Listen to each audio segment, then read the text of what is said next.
汪藏海现在火了，他到底是一段什么故事？藏海系林绝对是《盗墓笔记》的精华。《盗墓笔记》这本书有一个核心的故事点，那就是关于长生的秘密。不管是最开始的张家、西王母，还是后来的汪藏海家族，神秘的他，所有人都在为长生的秘密而布局。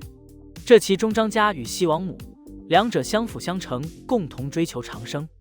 而后来的汪藏海家族与神秘的他，为了长生却是费尽心机。特别是汪藏海为了长生，更是无所不用其极的布下千年杀局，就只是为了某一天复活。今天我们就来看看《盗墓笔记》第一狠人汪藏海为了复活布下千年长生杀局，暗中到底做了哪些事。在说汪藏海这个人之前，我们先来说说东北长白山的东夏国王万奴王。这个万奴王可以说是汪藏海了解长生秘密的源头。几千年前天降陨石，张家第一个发现了陨石可以让人长寿的效果。后来张家四处寻找相同的陨玉，最终在长白山和塔木陀分别找到了2块。张家最古老的祖先死后，张家人将其放在塔木陀那块最大的陨玉当中，保持身体充满生命力。然而不知道过了多久，西王母国的人迁移到塔木陀定居。张家人暗中观察后发现，西王母也在追求长生，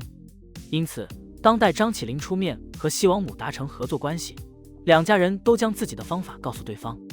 而这也是后来万奴王延续生命的方法来源。张家了解到西王母是利用人寿丹药以及尸鳖丹药的方法追求长生，后来张家就在长白山建立青铜大门，然后用自己方法结合西王母的方法来实验长生之术。而这个方法就是先利用玉脉做出一个复制人，然后利用尸鳖丹药的吞噬记忆这一点保存人的记忆力，随后让复制人吞噬丹药，将尸鳖的毒性吸取，最后再利用人寿共生的方法转接记忆，让人获得长生。但是这个方法有个缺点，那就是变得人不人鬼不鬼的。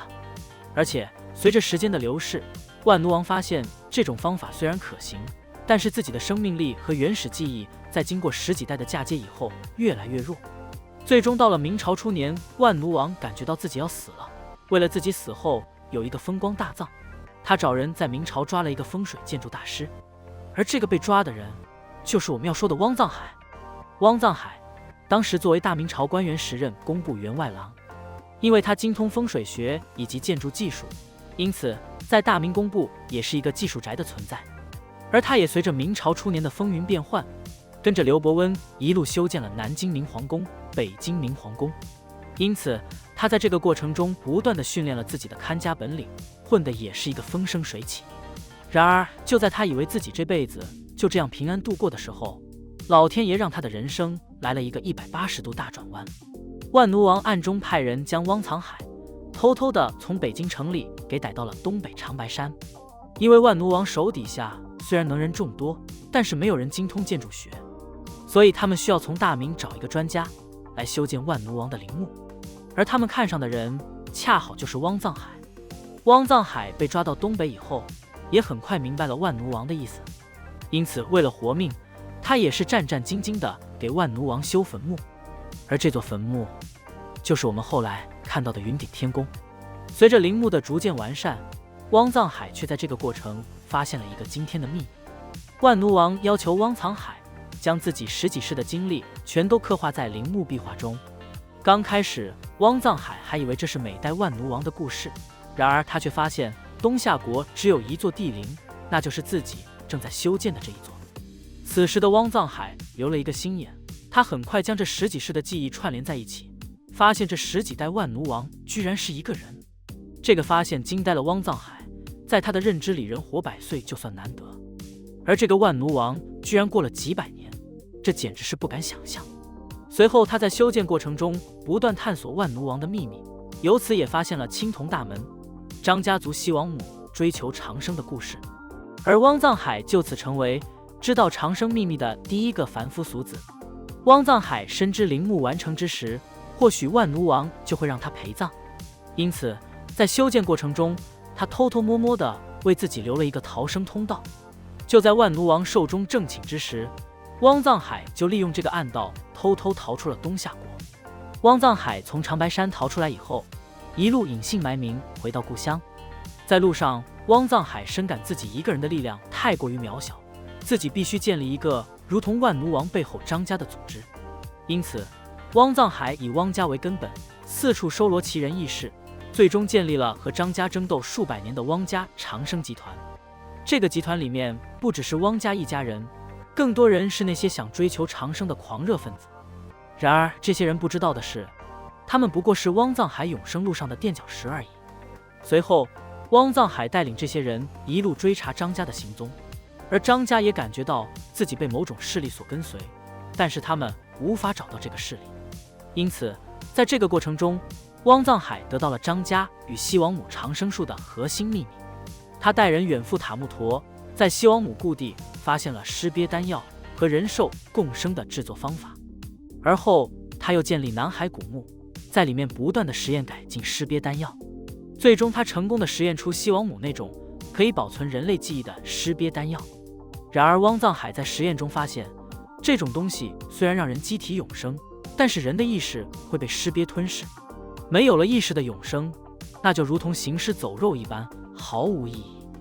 而人兽共生，看看万奴王就知道了，也是一个行不通的方法。汪藏海此时如同当年的西王母，没有张家长生术的帮助，就卡在了这里。汪藏海没有发现张家利用允玉的力量长生，因为他一直没有进入青铜大门后面，因此他更加迫切地追踪张家人，希望找到他们的秘密。而这个过程一直从汪藏海去世持续到几百年后。这个时候，汪藏海的时间不多了，他需要另一个方法保证自己永生，那就是利用黑毛蛇毒素记录自己的记忆，随后制成尸鳖丹药。但是汪藏海深知鸡蛋不能放在一个篮子里，因此他将自己的记忆尸鳖丹药分别存放在南海古墓、汪家大本营、万奴王坟墓。做到这一点的汪藏海依然不放心，因此他深入各个时期的古墓，分别在七星鲁王公墓、静儿宫、南海古墓放置了3枚蛇眉铜鱼，而这几枚铜鱼都将线索指向云顶天宫以及青铜大门。因为在他看来，自己只有在青铜大门中才可能获得真正的长生，只需要他的后代在以后的日子里找到一具身体，这具身体不怕尸鳖毒，可以保持机体永生，又可以读取他的记忆。在他的认知里，只要用这样的身体在青铜大门后面吃下他的记忆丹药，那么他就可以夺取这具身体的主导权，从而达到永生。此时的汪藏海终于布置好这一切，然后平静地死去。那一刻他是得意的，因为他自认为自己的计划绝对不会失败，自己布置的这个1000年长生杀局最终可以让自己永生。汪藏海这个计划的确称得上天衣无缝，而他的后代也在随后几百年一直壮大，并且搞到张家分解、9门臣服。但是有些时候，天意并不是人能算到的。汪藏海没有算到的，就是他想找的这具身体亲手捏碎了他的长生梦。这个人就是老九门的天选之人吴邪。老九门从四姑娘山夺取进入张家鼓楼的钥匙开始，就发现了在暗处隐藏几百年的汪家。为了避免张家的悲剧在自己身上重演，他们也在暗中观察。最终，他们不仅夺得他的遗体，让汪家所在的势力不敢轻举妄动。随后更是培养出了吴邪，这样即可以利用费洛蒙读取记忆，而他要人的体质又无惧尸鳖毒药，而吴邪也是汪家人所需要的。然而汪家人百密一疏，吴邪利用自己为诱饵，一步步引诱汪家进入自己布下的杀局。最终在杀海中，吴邪亲手摧毁了汪藏海一手建立的汪家，也亲手打碎了汪藏海的长生梦。我们可以看出，汪藏海从一个普通人知道了长生的秘密，随后他为了自己能够永生，上算到西王母下算到几百年以后，随后布下《盗墓笔记》中关于长生的1000年杀局，就是为了获得可以承载自己记忆的完美躯体。从这一点看来，汪藏海已经算得上盗墓中的第一狠人。